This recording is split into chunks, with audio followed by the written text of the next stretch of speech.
Welcome to Storycomic Presents, where we interview amazing storytellers and artists. This is episode 205. I'm your host, Barney Smith of Storycomic.com, and we're excited to have back with us the highly renowned and internationally celebrated game designer, Ian Lemke. Thank you. Ian. It's awesome to be here. Yeah, welcome back. Yeah, you were on a couple years ago, and we're talking about some of the games that you were designing in the past and some of your projects you're working on and on different IPs. Yep. But shortly after that conversation we had, a few weeks later, you mentioned that you were working on a new game. This is the first game you're working on by yourself, and you're really excited about it. It was called Nevermore, and I sat in on a couple of your plays, test plays on it to see how it worked. Play testing, and exciting enough, as of this recording, in less than a month, you're going to be launching it as a Kickstarter. Yes. Coming soon. That is exciting. It's coming 4th. Soon. So talk to us a bit about this. I know, well, first, before we kind of jump into talking about your new company, Nepenthe Games, and your new game, Nevermore, which is a playing card based role-playing game, which also we want to talk about, which is, I think, is fantastic.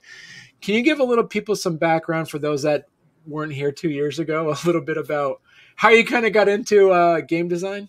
I got into game design through Mind's Eye Theater, LARPing, actually, before Mind's Eye Theater existed. I was one of the original writers and developer for that. That's how I ended up with White Wolf, way back in the ancient times. From there, I went on to be one of the designers and the developer for Changeling to Dreaming for a number of years, and worked on a lot of different White Wolf books. Ended up leaving White Wolf eventually, bounced around doing some different things, did some computer game design for a while, worked on Elder Scrolls Online and an indie game, an indie MMO called Fallen Earth. And then decided I didn't like doing computer games and went back to what I love, which is tabletop role-playing games. Since then, I've been writing for Star Trek Adventures. I of course did Talisman Adventures, and I'm currently also the developer for the Expanse role-playing game for Green Ronin. Right, and you're doing that, and then while this was happening, you decided to say, I want to make my own role-playing game. So yeah, talk to us a bit about the inception of Nevermore. Well, I mean, I've wanted to do my own game for a long time, and I kind of was just kicking around a lot of different ideas. I love horror. I mean, people joke that I put a little bit of Call of Cthulhu into like every game I run, no matter what it is. I mean, Star Trek. So, I love that genre. And I just feel like it's right for a lot of storytelling opportunities. And I also, another one of my favorite games from way back was Castle Falkenstein, which is, of course, a Victorian era game that actually used a card-based system as well. And I realized, and I grew up in Baltimore, Maryland, which is where Edgar Allan Poe passed away rather tragically. So there was a lot of, the whole city sort of steeped in a lot of Poe lore. I actually worked for the guy who owned the bar that was supposedly the last place that he drank, and I lived like 3 blocks from there. Oh, awesome. So yeah, I just had a lot of connections to that, and I realized that there are no games, or at least that I know of, or very, very few, that cover Gothic horror in an American setting. There's a lot of Victorian, European era stuff, but nothing of that era that takes place in America. I think there are actually a couple coming out now, so I seem to have hit a trend. but yeah, so that's. I was like, this is the game I should make. Right. And so to be clear too, this is like a kind of a world adjacent too. This isn't based in like, say, like the real world itself. There's a bit of a steampunk, bit about it. It is mostly our world. I think the way I word it is that if you visited, the world of Nevermore, it would probably take you a while to notice any difference. There might be a few little changes here and there because there are people making strange steampunk-like things, but for the most part, in most of the world, things are going to look normal, and the same historical figures are there, and all that. And in fact, that's one of the things that really excites me about the game is sort of teaching a little bit of American history along with playing a game. You could have a story that takes place around historical events or a historical character. I mean, Tesla's alive at that point. All kinds of possibilities. And so how do you address also with that sense of to making it like what kind of adventures, like for those that might be listening who might look at wanting to game master this? So like, what are your antagonists? Who are what would be like some adventures that would be easy possibilities to do? So the reason that the world appears mostly the same as ours is the stories take place primarily in areas called Aetheros. In this world, there is something known as the Aether, which is what allows magical things as well as monsters to exist. If there is no Aether, you're not going to have ghosts and spirits and werewolves and vampires and the like showing up. And the player characters are all part of a group called the Esoteric Order, the Illuminous, that's divided into different factions, as you're showing right now on the screen. And each of them have their own approach to how to go about fighting the evils out there and resolving Aetheros. And they all have sort of special gifts and powers that they teach. But yeah, so a story will generally, I mean, you can kind of think of it as X-Files or Supernatural or, that sort of thing where the player characters have a lodge, the protagonists have a lodge where they sort of hang out and go through newspaper articles and that sort of thing, looking for disturbances. And when they find one, they go out and check it out and try to figure out how to resolve the Aetheros and send it away, because they tend to grow over time too and get more powerful. So if they didn't hold them in check, eventually these things would take over everywhere. And of course, you have other groups out there who want to use these places for their own benefit too. So let's talk about some of those specific cabals as we're looking at. So as you mentioned, there's the Etheric Engineers, the Disciples of the Emerald Tablet, Ravens, Rooks, Scholars of Mu, Soldiers of Mithras, and the Thurgists, correct? Right. Yep. That's all of them. So give a little bit of a background on kind of like what each one is like. Etheric Engineers are your steampunk engineers. I mean, they actually use the Aether to create devices, that would almost be magical. Maybe an instant camera, for example. It would still kind of look like a 19th century photo, but could take it instantly, or you could carry it around. Possibly even vehicles, or that one. The image there is actually holding what we call an Etheric Grenade, which can be used against etheric entities, ghosts, and non-corporeal things. So if there's something, a poltergeist in a room, they could toss an etheric grenade and do some damage to them. Then Disciples of the Emerald Tablet are alchemists. Essentially, they use the Aether to concoct various potions and things like that. And they hail back a long way in their history. If you know anything about the Emerald Tablet and that sort of thing. I have a little bit in there. Rooks and Ravens are sort of two sides of the same coin.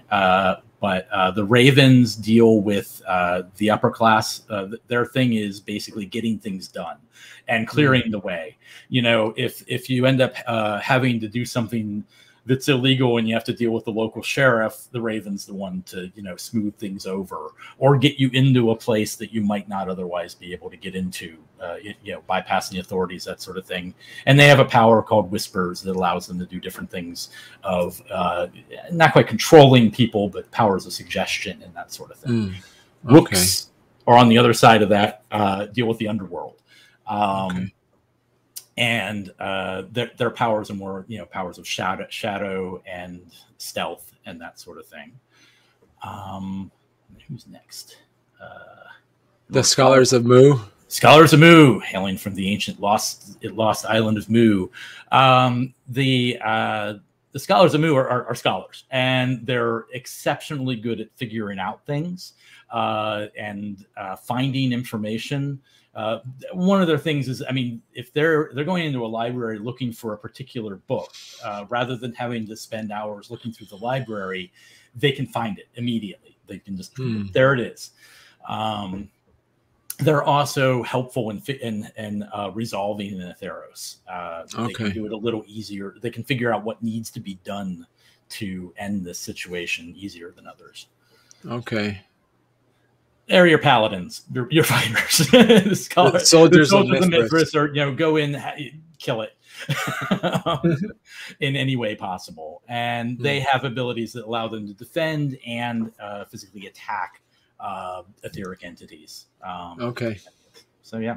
And then you have the Theurgists. Oh, Theurgists are they're your magic users. They're a little bit mistrusted by some of the other groups because they interact with all the others. The way they use the Aether is either in a physical thing or it's a little more subtle. Theurgists are your spiritists. They directly they can speak with the dead. They can summon spirits. They can banish spirits. That sort of thing. So you know. Of some of the groups that the order fights against sometimes tend to be most similar to Theurgists because they'll be often harnessing these powers, you know, for their own purposes. Okay. So, was there anyone while you're designing this game? Was there any cabals that you either had to kind of create into two separate ones, or there's ones that just didn't really make the cut that you might like to try to put into like future source books? Not so much that as that I have ideas. I mean, like I want to have some that are a little more of American practices, American magical practices, and a little closer to that, like hoodoo, voodoo, that sort of thing. I didn't want to go there quite yet. And also those places tend to, those roles tend to be very region specific. And I wanted this to be very agnostic in that way. This is what the core setting for the game is: Baltimore City, which isn't northern or southern. And you can easily get to either. So you can deal, and I wanted to stay out of New England because, well, that's kind of Lovecraft country, and you know, I didn't want to step on those toes, sort of. Not to say you couldn't have adventures that take place in New England. You know, your characters could certainly travel there, but I just didn't want it to be the core setting. Right. Now, talk to us about the system. As we said earlier in the show, you use a deck of cards to run this. Yes. I should have given you a character sheet to show. But yes, it uses a deck of cards. There are 4 qualities, which are a person's stats, you know, strength, intelligence, wisdom, that kind of thing. But in this case, it's cardia, which is related to the heart suit, and anything cardia is anything social. You know, any kind of social skills that fall under there, like bargain, charm, gambling, inspire, interview. Corpus, which is uses clubs, and that's anything physical. You know, athletics, any fighting, anything like that. Psyche, which is spades, which is intellect and knowledge, and you know, that's, you know, all your history, science, research, anything like that. And finally, the one that's a little bit weird is diamonds, which is pneuma, which is sort of practical knowledge and willpower. Practical knowledge being things you actually do: tinker, sailing, doing rituals, riding, that kind of thing. So more physical oriented knowledges. So talk to us about how would that, like, the character creation would look like. Right. So those 4 stats basically have a rating of 2 to ace. Ace being the highest, 2 being the lowest. Generally, they're going to be somewhere in the 5 to 9 range. And then you have skills below that you'll get to put points into. And each the resolution system uses a deck of cards. You just have it lie on your table, and you draw as many cards as you have level of skill. And then you're looking to either get less than or equal to the number of the quality that you're using. So if you're trying to persuade someone, you would be using Cardia. And let's say your Cardia is 7. Just throw out a number. If you get to draw 3 cards, you'd be looking for any card that is 7 or under, or a heart. Either one of those gives you a success. And generally, the more successes, the better. Sometimes you might be required to have, we call it risk. Whatever the risk is how many successes you need. And then if you get both, so if it was a heart and a 6, say a 6 of hearts, that actually gives you what you get a success, and then you also get what's called fortune, which is the sort of meta currency of the game. And fortune allows you to do a whole lot of different things, but you can spend that fortune right away for an additional success. So it's sort of 2 successes if you match both. Right. So that's interesting. So you game tested it and you play tested it. What were a lot? So what were some of the things? What was that one moment that you play tested or something where it just, the system clicked? Like, this is what was missing, and we needed that thing. Was there a moment that happened during the play testing? That's happened a number of times, because there's been a number of systems that just didn't quite work. I kind of liked them, but it just wasn't coming together. The way courage works, which is, if you, I don't know if you played this, characters still have a weakness.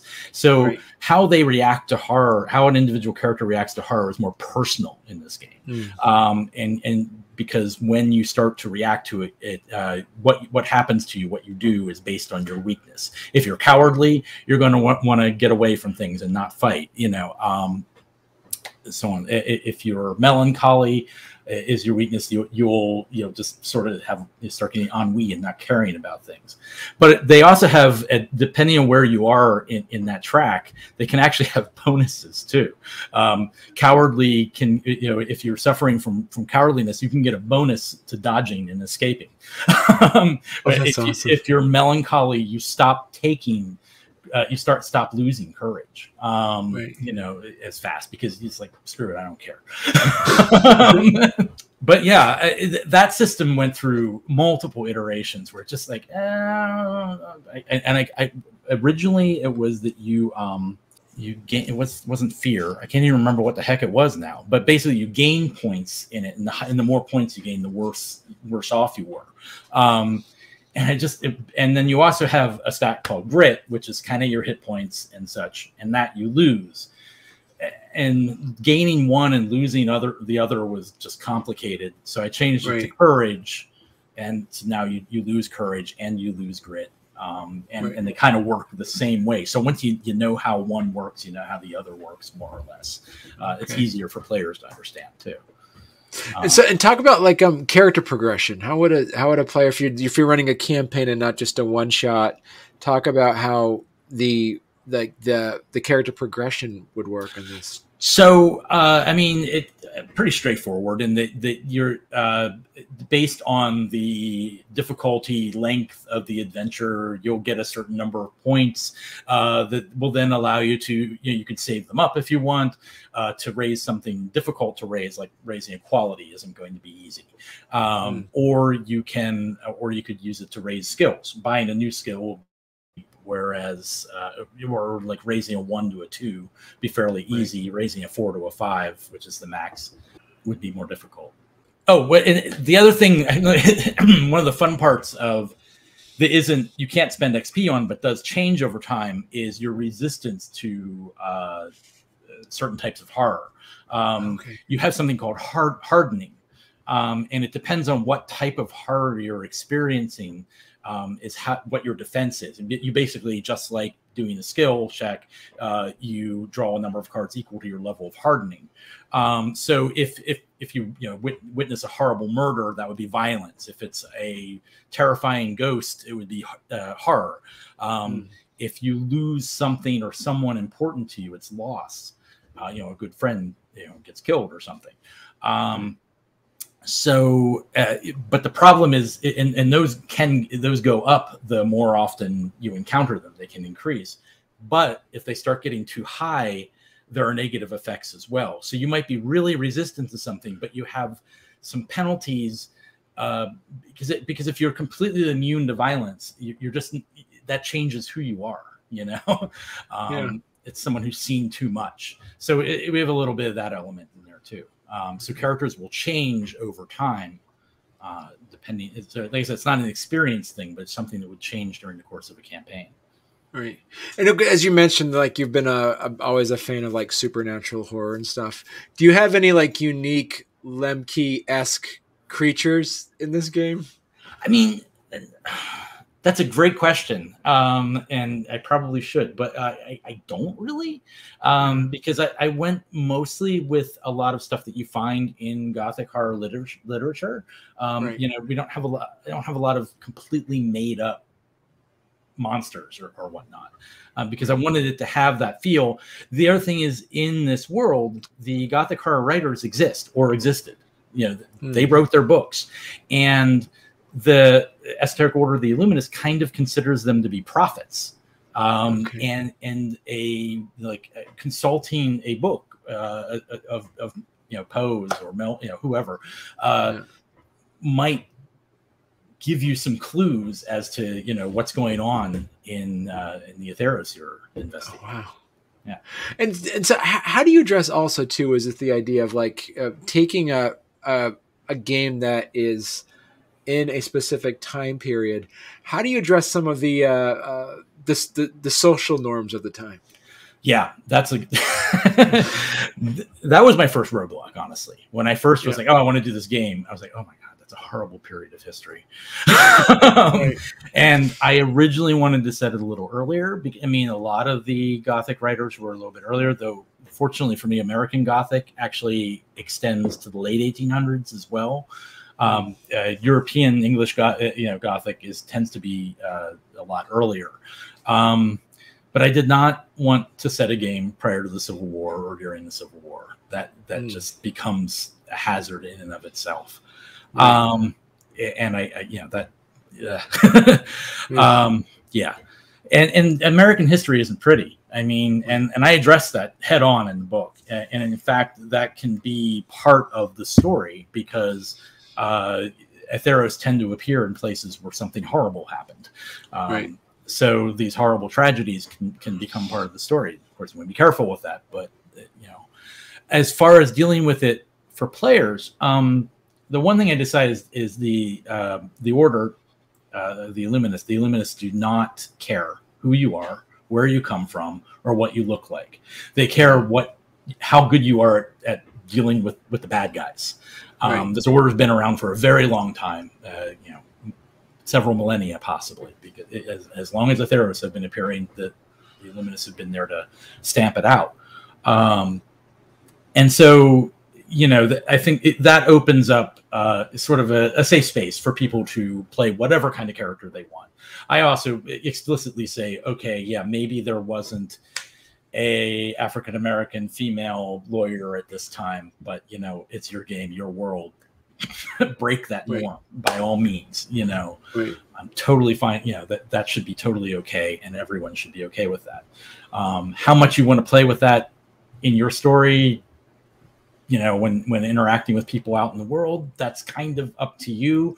I encourage people to not, I have some ideas on how to deal with that, whereas someone is going to be rude to them because of their ethnicity or what have you.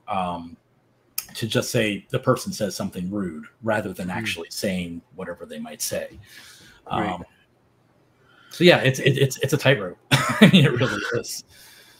So from a game design perspective, when it comes to like lexicons and glossary terms, what point do you say, all right, I'm going to invent a new word for this game term, or I'm just going to use the standard one? Say, for instance, as you mentioned, grit, and you mentioned courage and some of these other ones. Where do you see yourself as a game designer to say, for instance, do we call it game master here? Do we use another term for it? I use narrator and protagonist throughout the book. Okay. The player characters are the protagonists, and the narrator is the narrator. The game master is the narrator. So those are the terms I use throughout the book. I mean, I figure, a quarter of people will actually use those terms. Most people default to GM and PC these days, but whatever, that's fine. Right. And that was also very specific based off of the genre that you're writing. Right.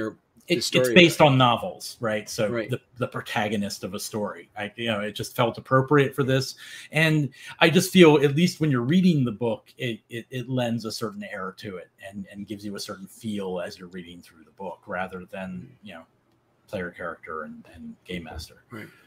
And so also there's a point of also like game balance. I'm really curious about this, is like, how were you able to balance some of that potential player versus player issues with the different cabals, where that, a higher level, Therese might be way too powerful as compared to, say, like a soldier of Mithras, for instance. Did you, during those play testing, did you have to kind of balance out any of the powers or anything? For one, the way the advancement works, it doesn't spiral real fast. At least that, as I have character advancement built in.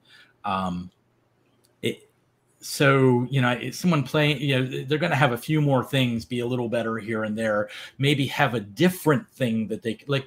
The powers don't get super crazy powerful, that their abilities don't get, out of control. What you're going to get is more variety and more nuance for them. So that, you're not going to have a Therese necessarily who has a, powerful fireball that they can throw that's going to destroy everything. It might get a little more, but not that much more. And as far as my hope is that there wouldn't be much player versus player conflict. Inevitably that happens in games. The cabals are kind of specialized. So if it really comes down to that, a soldier of Mithras, probably just based on skills, versus a soldier of Mu, the soldier of Mithras is probably going to win, because the scholar Mu doesn't really have much in the way of they don't have any special combat ability. But though most of the soldiers' special combat abilities wouldn't help them against another, and in fact that's the case with most of the powers. A raven could do a little bit, doing some suggestion stuff. Rooks could get away from people. Etheric Engineers and Disciples of the Emerald Tablet might have some potions or gadgets that they can use, but there's nothing that's really out of whack. So a lot of it's going to be based on what skills you chose. So, and I think I remember, talking to you previously about this, is that it takes two separate brains in a way to create a system as compared to creating a setting. Mm-hmm. What point did you just really dive into and love more? Was it creating the world setting and the mythology, or was it creating the game system? I'll be honest, I love both. I really do. And I think that's why I love designing tabletop role-playing games so much. Though I have always been, and I have always been a fan of a system supporting a setting. Not to say I won't play them and haven't enjoyed them, but I'm not as much, I don't as much enjoy generic game systems that just, then have a setting for them. Sometimes it works great. Sometimes it doesn't for me. So I really like to see, so I think that is the challenge for me is designing a system that works well with the setting. And so, yeah, with that said, talk to us a bit about the actual process of putting the game together. Now, as you said, you started off with an idea, you wanted to do it, you started honing some of the skills, getting everything written out. After getting the game, doing the play testing, Lau, talk to us a bit about the actual logistics of creating a game. How did that work for you? Time is the first issue. Because at the time when I first got started, I was developing Talisman and The Expanse, and still am. So making the time, I'd have to do basically have my day job and then work on Nevermore. So balancing all that, because working on 3 games at the same time, I'll tell you, remembering what system is what is a trick. But challenges. For the setting, I just sat down.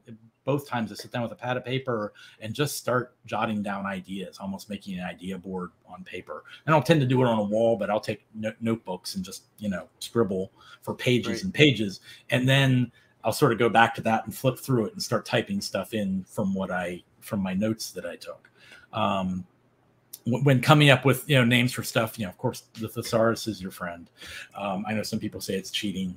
Well, then I'm a cheater because it's something I consult often.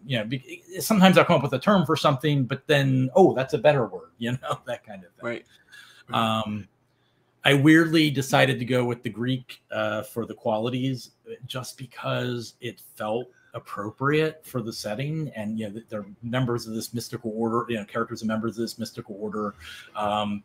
Greek, Latin, are sort of languages that are used there, and they kind of ensconce the entire idea of what I wanted for each of them. You could use brawn, social, intellect, but I kind of wanted to make it a little more esoteric. Right. And so talk to us about the Kickstarter. So that's as of this recording, as we say, it's coming out in a couple of weeks. Yes. And you're an avid user of Kickstarter, and this is going to be your first Kickstarter. What are some of the advice that you've gotten from people about starting a Kickstarter that you felt was amazing advice and you were excited to utilize it? So my mentor, my Kickstarter mentor has been Robert Turk, who does Wicked Clever Games. I'm not sure if you're familiar with him, but he does some amazing games. He tends to do smaller games, not meant for long campaigns, but some of them are a lot of fun. He also does like the best game for kids that I've ever seen. Best role-playing game for kids that I've seen. But he's done everything through Kickstarter, and he's been doing it for a number. I forget how many he's done now, 8 or 9 or something. So whenever I have Kickstarter questions, he's the one who's sort of guided me through when I should do things and that sort of thing.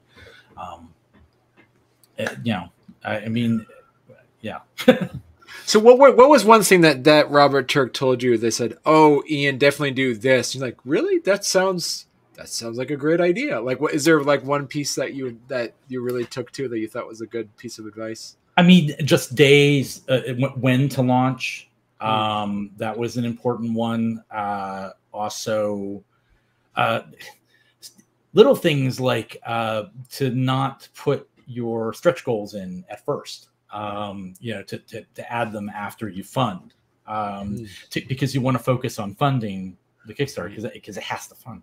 And and one of the things I didn't know, one of the things I've learned from him and just throughout this whole process is the algorithms of the internet, how important those likes and shares and things like that, and just how vastly important they are, and how if you put a link into a Facebook post, it gets throttled. So sometimes you want to just say what you're doing and then like put the link in a comment.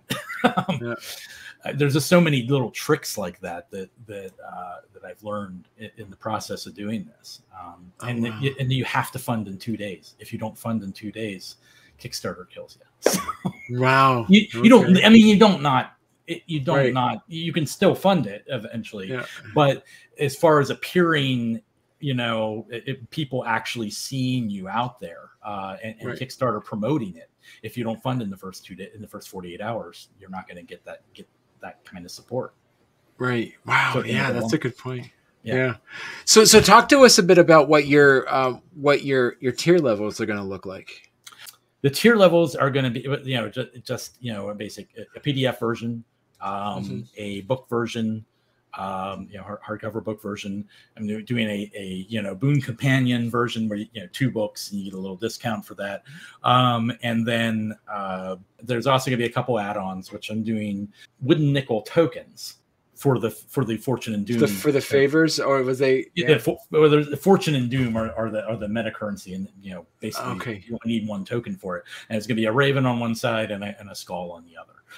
And I was originally going to do poker chips like a lot of people do, and do something with that, but the wooden nickels, those were sort of just coming into vogue in the late 19th century. Which I don't know how many people are familiar with them, but they were handed out by stores and things like that. Usually they were worth like 5 cents. There's a little blank one. But yeah, they were really popular around that time. I remember my grandmother used to have like a ton of them. But so yeah. And a deck of playing cards with the cover of the book, basically, as the back of the thing. Yeah. So how did you source that out? Did you have to find a place how long did that take?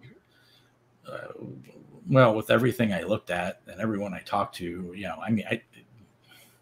over the course of days, but probably a full day or 2, just between emails and searching for places and talking to people and all that sort of thing. Because I wanted to get something that was quality, but also affordable.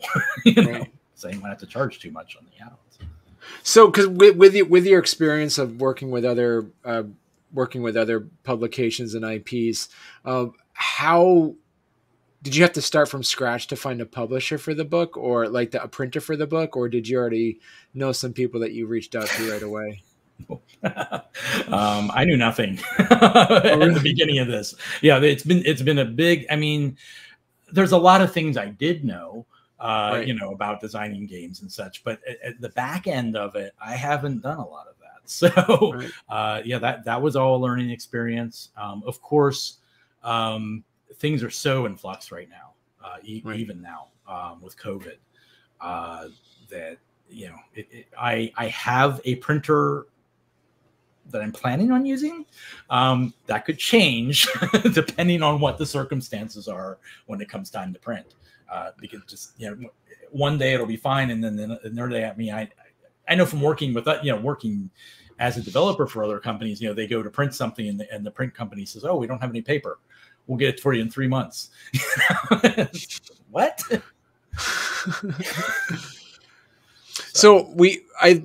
So people right now, if they so wanted to, they can go to Nepenthe Games right now and check it out. And on there you have free downloads. Yep. So, and on there you do have some pre-generated characters. Yes. Already available for people to check out and kind of get an idea of what the game looks like as well. Mm-hmm. What were some of the things that were non-negotiables for you when you were playtesting this? Did anybody say, "Well, Ian, you need to get rid of this," or "You really need to change this"? And you said, this part of the game is staying. That's not changing. So part of my design process, like the playtests that you played in, at that point, nothing was on or off the table for sure. I was willing to change anything at that point. If people said, "This sucks," I'd probably get I really try to come to game design with no ego. Because I find if you do that, if you really latch on to something too hard, it can cause problems, and you end up doing things that you probably shouldn't have done.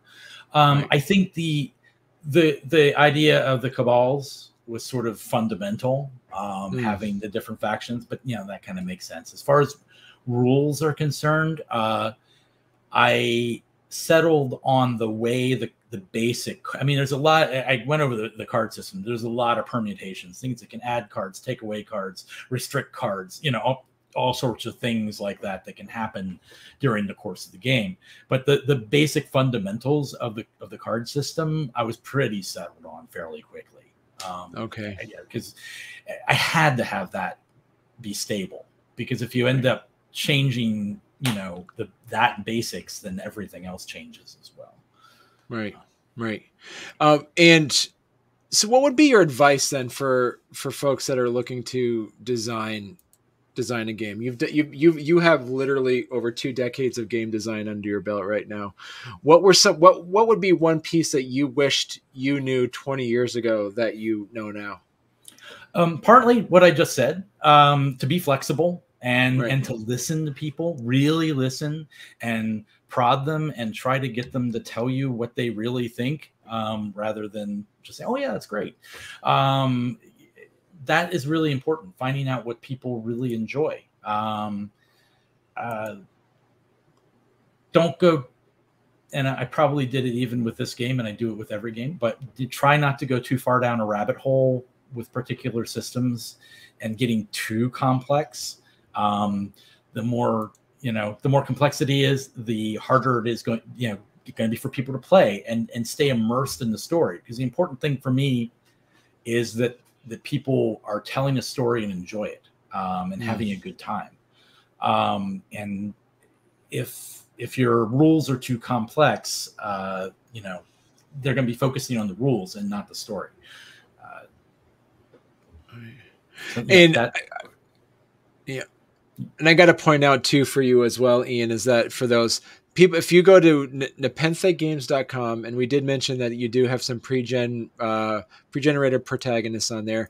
Also, you have free to download the 50-page quick start that people can actually come check out.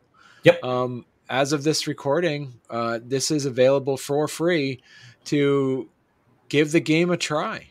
It has basically all the core rules, and there's a full adventure in there. The way I did it was gave all the player-facing rules up front, everything a player needs to know, so you could almost divide in half, and then scattered throughout the adventure itself, as you encounter different things, I put in the more game master-oriented rules, narrator-oriented rules. This is amazing. I gotta say too, Ian, that I've been a fan of your work. I've been a fan of the work that you've been doing for years, and I'm really excited to check out Nevermore. Very innovative, as you say. It's good to see a game that doesn't involve dice once in a while, and it's good to see a game that actually kind of touches on, as you say, some of our history and seeing it from a different perspective is extremely exciting. So, yeah. Cool. Thank you. And I gotta say too, Ian, there's already we're a month before it launches as of this recording, and you already have well over 200 followers on this. So. And that is a nice big number. I know other people I've talked to are like trying to aim for like 50 followers. I just need to get, and you already have well over 200. So that's really cool. Yeah. Cool. Well, listen, Ian, very excited to check this out and definitely come back on, because I know there's going to be expansion games for this as well. Hope so. Join the Kickstarter. That's right. Check out the Kickstarter. For those that are, so go to nepenthegames.com. That is NEPENTHEGAMES.com. The link will be in the show notes, along with and through there you'll be able to see the link to the Kickstarter will also be in the show notes. So thanks a lot, Ian. Thank you. Thank you for having me. This was You're welcome. Fun.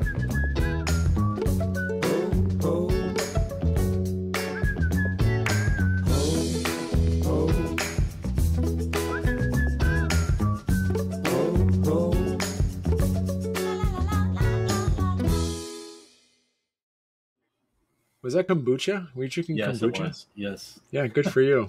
All right. I've been learning so much about like dietary, like it's just like what's the probiotics, and then like it was the first time I heard that like like pickles are good for your stomach. Like I didn't even think about that. Like, especially homemade ones. Yeah. Yeah, exactly. Yeah. Yeah. And that was the kombucha, and then what was the other one there? It was pickles and kimchi. That's another one that's like good. That's supposed to be really good for all those probiotics. Yeah. Yep. I can tell I'm getting older because I'm like, I make a beeline for like the prunes, like probiotic prunes at the store now. Like, what's wrong with me? Yeah.